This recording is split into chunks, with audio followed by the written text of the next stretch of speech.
সুলতান আব্দুস সামাদ জামে মসজিদ মালয়েশিয়ার অন্যতম প্রাচীন ও বিখ্যাত মসজিদ। স্থানীয়দের কাছে এটি মসজিদে জামেক বা জামে মসজিদ নামেই পরিচিত। রাজধানী কুয়ালালামপুরে অবস্থিত মসজিদটি ক্লাং ও গুম্বাক নদীর মোহনায় অবস্থিত, যদিও বর্তমানে বোঝা যায় না এখানে একসময় নদী ছিল। আধুনিক নির্মাণশৈলী ও নান্দনিক শৈল্পিকতায় সারাটা মসজিদ কমপ্লেক্সে অন্যরকম আবহ কাজ করে।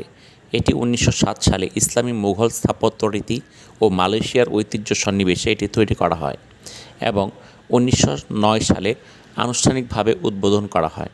তবে 1965 সালে মালয়েশিয়ার জাতীয় মসজিদ নির্মাণের আগে এটি কুয়ালালামপুরের প্রধান মসজিদ ছিল।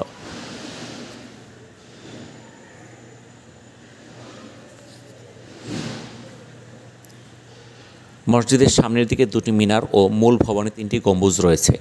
মাঝের গম্বুজটি 70 ফুট এবং মিনার দুইটি 88 ফুট উচ্চতা নিয়ে দাঁড়িয়ে আছে। মিনার দুটিতেও রয়েছে ছাতাকৃতির গম্বুজ। বর্তমানে মুসল্লিদের সংকুলান না হওয়ায় মূল মসজিদের দুই পাশে দুটি ভবন নির্মাণ করা হয়েছে।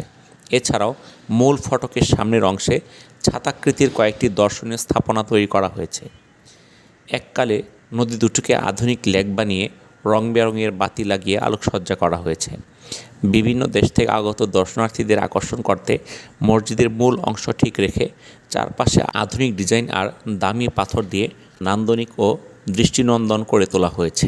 তার সঙ্গে তৈরি করা হয়েছে চমৎকার একটি ব্রিজ, যা মসজিদের পশ্চিম পাশের মারদাকা মাঠের সঙ্গে যুক্ত করা হয়েছে। সুলতান আব্দুল সামাদ জামে মসজিদ অবস্থান কুয়ালালামপুর, মালয়েশিয়া। নির্মাণ 1907 থেকে 1909। স্থাপত্যশৈলী ইসলামী ও মুঘল স্থাপত্য রীতির আদলে। মুসল্লি ধারণ ক্ষমতা 3000, গম্বুজ 3টি, মিনার 2টি। কুয়ালালামপুর ইসলামিক কাউন্সিল বর্তমানে মসজিদটি পরিচালনা করছে। মসজিদটি দেখলে আপনার অবশ্যই ভালো লাগবে। ধন্যবাদ। আসসালামু আলাইকুম।